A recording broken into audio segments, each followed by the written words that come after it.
જય દ્વારકાથી Dwarka today Facebook લવ page અને હું વૃંદા પાડી આપ સૌનું સ્વાગત કરું છું. આપ સૌનું સ્વાગત છે દ્વારકા ટુડે ફેસબુક લવ પેજ પર. આપ સૌ કોનો દિવસ શુભ હોય, મંગલમય હોય એવી શુભકામનાઓ સાથે આપ સૌનું સ્વાગત છે.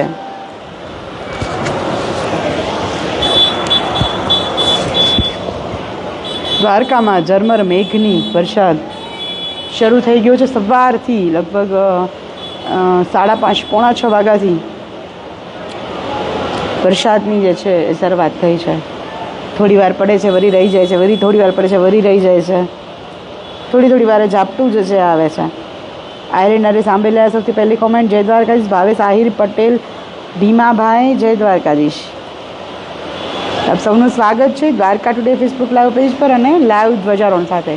આજની આ ધ્વજારોહણ સ્વર્ગસ્થ અમૃતભાઈ દેસાઈના હસ્તે એમના પુત્ર કેતનભાઈ દેસાઈ દ્વારા આજની આ ધ્વજારોહણ જે છે થઈ રહ્યું છે. કાયમી ધ્વજા છે. ઘણા વર્ષોથી તેઓ નિયમિતપણે ધ્વજારોહણ કરવાના આવે છે. ગઈ વખત મને યાદ છે, મારા યજમાનભાઈ એટલે બહુ નજીકથી એમને હું ઓળખું છું. ગયા વખતે પણ આનાથી પણ વધારે ખરાબ વાતાવરણ હતું.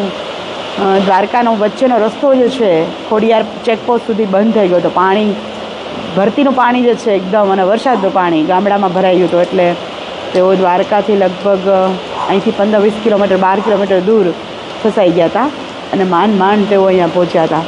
ગઈ સાલ પણ આવો જ ખરાબ વાતાવરણ, આવું જ ખરાબ વરસાદ હતો. આજે પણ સવારથી આવો જ વરસાદ જે છે ચાલુ જ છે. શરૂઆત કરીએ ભગવાનજી દ્વારકાધીશની દિવ્ય ધ્વજારોહણ અને 8મા અધ્યાય સાથે. ગીતાનો 8મો અધ્યાય. આજે મેં જગ્યા ચેન્જ કરી નાખી છે. કાલે આપણે બહુ બધું ડિસ્ટર્બન્સ હતું એટલે આજે જે આપણો જ્યાંથી રેગ્યુલર હું ધ્વજા કરું છું ત્યાં જ છીએ. અને 5મું શ્લોક પર આપણે પહોંચ્યા છીએ. અંતકાલે ચ મામેવ સ્મરણ મુક્તા ક્લેવરમ ય પ્રયાંતિ શ મદભાવમ યાતિ નાશ્યંત સંશય. સેમ શ્લોક છે. આ જ વાત જ ભગવાને 7મો અધ્યાયના છેલ્લા શ્લોકમાં પણ ભગવાને આ જ વાત કીધી હતી. 8મો અધ્યાય સ્ટાર્ટ કરતાં 5મો શ્લોક પણ આ જ છે. ભગવાન શું કહે છે? અંતકાલે ચ મામેવ સ્મરણ મુક્તા ક્લેવરમ. ક્લેવરમ એટલે કે જ્યારે અંતકાલ હોય. ક્લેવરમ એટલે આ શરીર, અંત સમયે આ શરીર જ્યારે છૂટવાનું હોય ત્યારે મામેવ સ્મરણ મુક્તા, એટલે મને જે સ્મરણ કરે છે એ પુરુષ ઉત્તમ એવા અચિરાદિક માર્ગ પર જાય છે અને મારા રૂપને તે પામે છે. એ વાત નિસંદેહ છે. મેં આજનું કેપ્શન મૂક્યું છે કે આખી જિંદગી જે કરશો અંતે પણ તમને એ જ મળશે. આખી જિંદગી પૈસો કરીએ, આખી જિંદગી સ્વાર્થ પાછળ દોડીએ, આખી જિંદગી બિઝનેસ કરીએ તો અંતે પણ આપણા મગજમાં એ જ ભમતું રહે. પૈસો જ ભમે, બિઝનેસ જ ભમે. કોઈ વ્યક્તિમાં મોહ હોય તો એ વ્યક્તિ જ આપણા મગજમાં ભમે રાખતો હોય.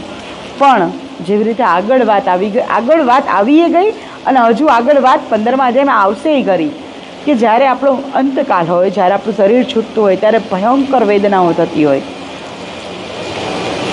અને એ વેદનામાં ઘણા લોકો આપણે જોતા હોય છે ને કે ગરઢા લોકો હોય કે એમને તો પૂરી અવસ્થાનું પણ ભાન ન હોય. જીવતા છે કે મરી ગયા છે, કેટલાય 2 મહિના 3 મહિનાથી તો તેઓ પથારીમાં એમને ખાલી શ્વાસ જ ચાલતા હોય.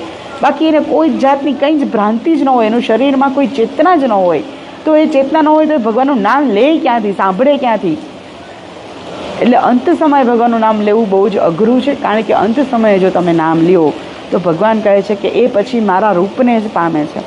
આગળ પણ આવી ગયું અને હજી આગળ પણ આવશે કે અંત સમયે જે તમે વિચાર કરો, જે તમારો સ્વભાવ હોય એવું જ તમને આવતો જન્મ જે છે મળે. આગળ આવી ગયો ને. પહેલો જ પ્રશ્ન જ્યારે અર્જુને કર્યો કે ભાઈ કર્મ શું છે, જીવન શું છે, તો જન્મ અને મરણનું ચક્ર જે છે એ કારણ છે કર્મનું.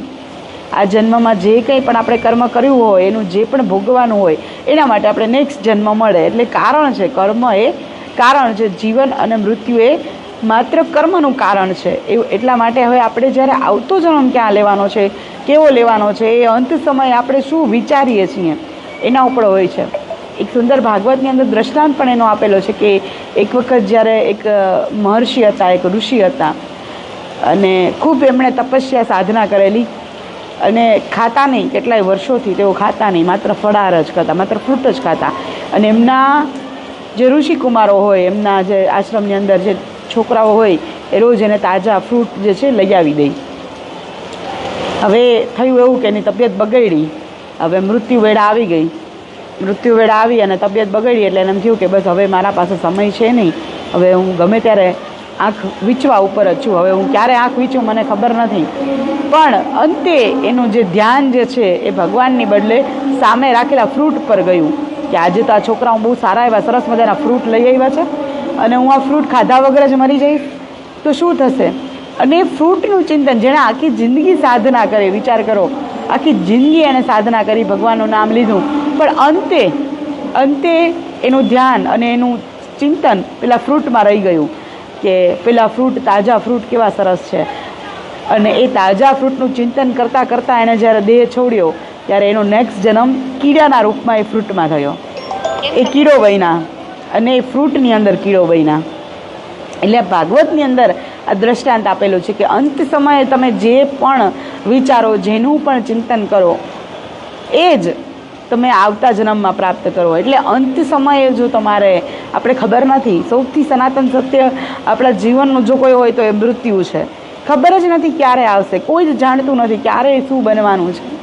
બધા કહે ને કે ચોથની પાંચમ, આપણા ગુજરાતી તળપદી કહેવત છે ને કે ચોથની પાંચમ નથી થવાની, એટલે આપણે અંદાજો નથી. એટલે ભગવાન કહે છે કે સતત આખો દિવસ, સતત આખી જિંદગી તમે ભગવાનનું નામ લ્યો, પરમેશ્વરને યાદ કરો, તો અંત સમયે પણ તમે ભગવાનનું નામ લઈ શકો.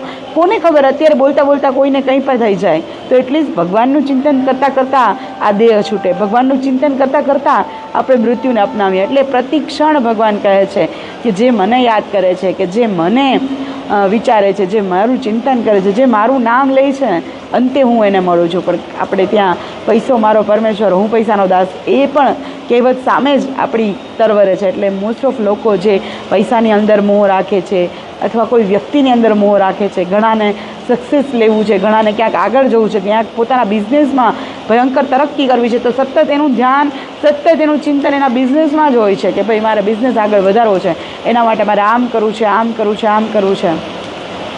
એટલે આખી જિંદગી તમે જે પણ રટન કરશો, જે પણ ચિંતન કરશો ને, અંતે તમને એ ને એ જ મળે છે. એટલે ભગવાન કહે છે કે જે મારું નામ લે છે, જે મારું ચિંતન કરે છે ને, એને હું પ્રાપ્ત થાઉં છું. આગળ પણ આવતીકાલે પણ બહુ સરસ વાત ભગવાન કહેશે, એ પણ સમજવા જેવી છે. એટલે પ્રતિ ક્ષણ ભગવાનનું નામ લેવું. અને મેં એટલે તો આજે કેપ્શન મૂક્યું છે કે આખી જિંદગી જે કરીએ ને, અંતે એ જ થાય. શું કે આખી જિંદગી તમે જેમાં મોહ રાખો, જેનું ચિંતન કરો ને, અંતે પણ એ જ થાય. તો ભગવાનને પ્રતિ પળ યાદ રાખવા, પ્રતિ ક્ષણ ભગવાનનું નામ લેવું, પ્રતિ ક્ષણ આવા લાઈવ ધ્વજારોના વિડીયો જોતા રહેવું કે ભગવાનની હંમેશા સાક્ષાત્કાર થતો રહે. એટલીસ્ટ આપણે સત્કર્મ થાય કે ન થાય, એટલીસ્ટ આપણાથી કોઈ કૃત્ય એવું ન થાય કે જેના કારણે આપણે ભોગવવું પડે, જેના કારણે આપણે પાપ મળે, એટલીસ્ટ એ તો ન થાય. તો એ માટે થઈને જ દ્વારકા ટુડે પણ રોજે ધ્વજારોનું લાઈવ કરે છે કે જેથી 10 મિનિટ માટે પણ લોકો દ્વારકાધીશને મળી શકે, દ્વારકાધીશને યાદ કરી શકે. અને 460 કોમેન્ટ છે, બધાનું નામ તો કઈ રીતે હું લઈ શકું? રશ્મિક પટેલ, નાનજીભાઈ ટાંક, જીગર નાવી, આહિર કૃષ્ણ વાઢેર, જય દ્વારકાધીશ, અરવિંદ ઠાકોર, પરમાર વર્ષા આપણી સાથે છે, રાજેશ એમ પટેલ, જય દ્વારકાધીશ.